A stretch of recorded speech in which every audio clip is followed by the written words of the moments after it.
আসসালামু আলাইকুম ভিউয়ার্স, রেহেনার রান্নাঘরে আপনাদেরকে স্বাগতম। আশা করি দেশ ও প্রবাসে যাই যেখানে আছেন আল্লাহর রহমতে ভালো আছেন, সুস্থ আছেন। আজকে আমি আবার একটা দারুণ মজার রেসিপি নিয়ে চলে এসেছি। আজকে আমি আলু ঘন্ট করে দেখাবো। উত্তরবঙ্গের সব থেকে প্রিয় খাবার আলু ঘন্ট। এটা আলু ঘন্টটা মাছ দিয়েও করা যায়, মাংস দিয়েও করা যায় এবং মুগ ডাল দিয়েও করা যায়। এখানে আমি সিলভার কাপ মাছের মাথা 3 টুকরা নিয়েছি আর 2টা আমি ছোট সাইজের পেটি নিয়েছি। আমার এই 3 টুকরা মাথা আর পেটি দিয়ে আমার প্রায় 1 কেজি মাছ হবে এখানে। এটা হল্যান্ডার আলু।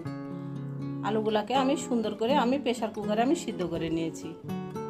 এভাবে আমি আধা ভাঙা করে আলুগুলাকে সম্পূর্ণ আলুগুলাকে ভেঙে নেব। আলুগুলাকে আধা ভাঙা করে ভেঙে নিয়েছি। এই কাপের 1 কাপ পানি দিয়েছি। এবার পানি দিয়ে আলুগুলাকে ভালো করে মিশিয়ে নেব। আলুগুলা অবশ্যই হাত দিয়ে ভেঙে নিয়ে তারপরে পানি দিয়ে আলুগুলাকে মিশিয়ে নিতে হবে এবং রান্না করতে ভালো লাগবে। নইলে আলুগুলাতে যদি আপনারা পানি না দেন, দিয়ে যদি এটাকে মিক্স করে রাখেন, তাহলে আলুগুলা যখন আপনি রান্না করবেন তখন দলা পেকে যাবে। আর 1 কাপ পানি দিয়ে আলুগুলাকে ভালো করে আবার হাত দিয়ে মেখে নেব। আলুগুলা একেবারে ম্যাশ করার দরকার নাই, এটাই এভাবে আধা ভাঙা করলেই হবে, খেতে ভালো লাগবে না। আলুগুলা একটু গোটা গোটা থাকলে খেতে ভালো লাগবে। আলুগুলা আমার সুন্দরভাবে পানির সঙ্গে মিশিয়ে নিয়েছি। এবার চলুন আর কথা না বাড়িয়ে কিচেনে যাওয়া যাক।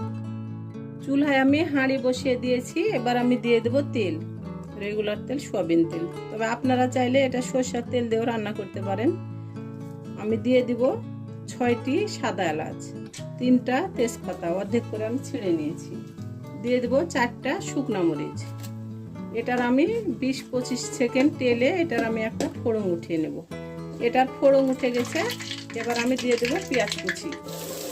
এবার পেঁয়াজটাকে ব্রাউন কালার করে ভেজে নিয়ে ফিরে আসবো। পেঁয়াজটা আমার হালকা সোনালি হয়ে গেছে। দিয়ে দেব আদা বাটা 1.5 চামচ, রসুন বাটা 1.5 চামচ। আদা রসুনটাকে 20-25 সেকেন্ড তেলে নিয়েছি। এটা অবশ্যই 20-25 সেকেন্ড তেলের উপর ভেজে নিতে হবে, তো নইলে এটার একটা যে কাঁচা গন্ধ আছে সেটা থেকে যাবে। সেটা থেকে গেলে তরকারিটা খেতে মজা লাগবে না, তরকারির একটা গন্ধ করবে। এবার দিয়ে দেব গুঁড়া মশলা। এখানে দিয়ে দেব মরিচের গুঁড়া, হলুদের গুঁড়া, ধনিয়ার গুঁড়া, জিরার গুঁড়া, স্বাদ অনুযায়ী লবণ। গুঁড়া মশলাগুলো দিয়ে দিলাম। গুঁড়া মশলা তেলের উপর দিয়ে ভেজে নিলে কালারটা খুব সুন্দর আসে। এবার দিয়ে দেব অল্প করে পানি, গুঁড়া মশলাগুলো যেন পুড়ে না যায়। 1 থেকে 2 মিনিট অবশ্যই গুঁড়া মশলাগুলোকে ভেজে নেবেন। মশলা কষানোর উপরই যে কোনো রেসিপির টেস্ট আসে। গুঁড়া মশলাগুলো ভালো করে 1 থেকে 2 মিনিট ভেজে নিয়েছি, তেলটা ছেড়ে দিয়েছে।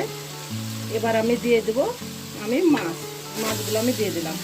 আপনারা চাইলে এটা ভেজেও রান্না করতে পারেন, তবে আলুর ঘন্টতে মাছটা কষে রান্না করলে খেতে বেশি মজা লাগে। যেহেতু আমরা মাছটাকে আলু দিয়ে ঘন্ট করছি, এখানে টমেটো কুচি দিলে খেতে খুব ভালোই লাগবে। দিয়ে দিলাম 4টে মাঝারি সাইজের টমেটো কুচি। তবে আপনারা চাইলে টমেটো কুচিটা স্কিপ করতে পারেন। এবার অল্প করে পানি দিয়ে দিব। পানি দিয়ে ভালো করে মাছগুলোকে কষে নিব। এবার ঢাকনা দিয়ে ঢেকে 10 মিনিট কষে নেব। 10 মিনিটের মধ্যে 2-3 বার ঢাকনা উঠিয়ে নেড়ে চেড়ে দেবো।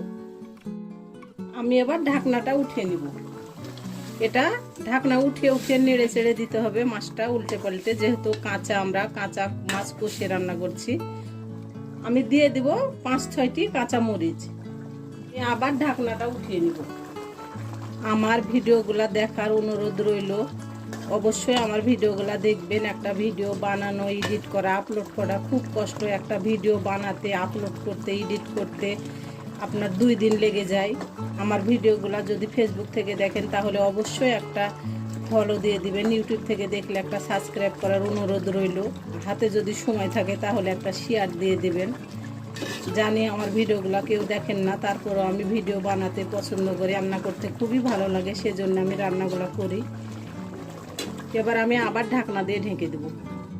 আবার ঢাকনাটা উঠিয়ে নেব।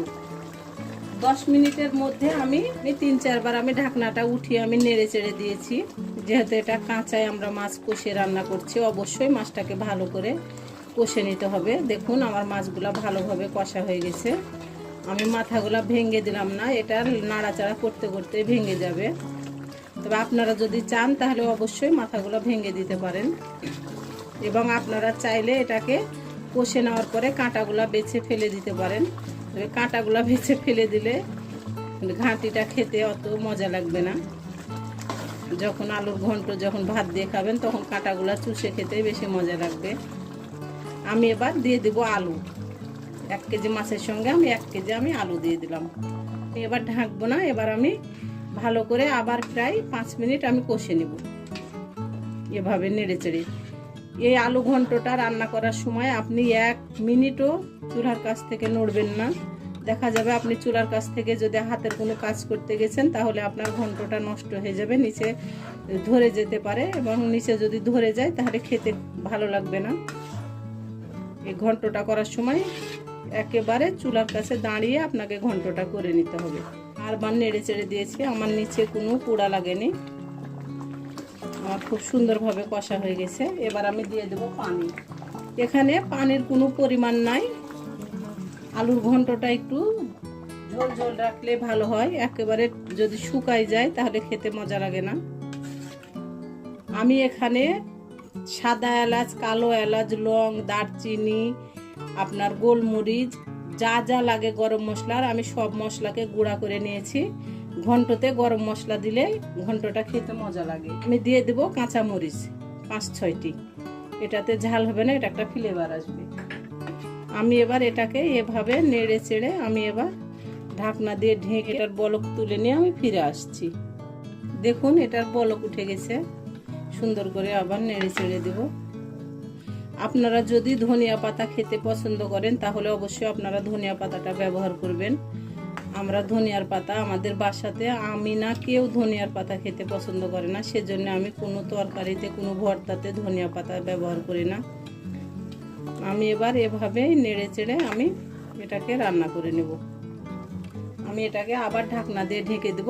আমি ঢাকনা দিয়ে ঢেকে আমি এটাকে 4-5 বার আমি নেড়ে চেড়ে দেব। আমি একেবারে রান্না করে আমি ফিরে আসছি। আমার ঘন্টটা হয়ে গেছে, আমি এভাবে রাখবো, এভাবে রাখতে হবে ঘন্টটা, নইলে ঘন্টটা টেনে নেবে। আপনারা চাইলে রুই, মিরকা, কাতল, পাঙ্গাস যে কোনো মাছ দিয়ে করতে পারেন। আমি যেভাবে ঘন্টটা করলাম আপনারা একবার হলো আমার মতো করে ঘন্টটা করে খেয়ে দেখুন। এটা অসম্ভব একটা মজার ঘন্ট। এটা যদি থাকে গরম ভাতের সঙ্গে আর অন্য কোনো কিছুই লাগবে না। আমি এবার পরিবেশন করে নেব। হয়ে গেছে আমার পরিবেশন করা। আশা করি আমার রেসিপিটি অবশ্যই ভালো লাগবে। যদি ভালো লাগে তাহলে আমার চ্যানেলটিতে লাইক, কমেন্ট, শেয়ার করতে ভুলবেন না। বেশি বেশি করে সাবস্ক্রাইব করার অনুরোধ রইল। তাহলে আজকের মতো এখানে বিদায়, আবার অন্য কোনো রেসিপি নিয়ে আসবো। সবাই ভালো থাকবেন, আল্লাহ হাফেজ।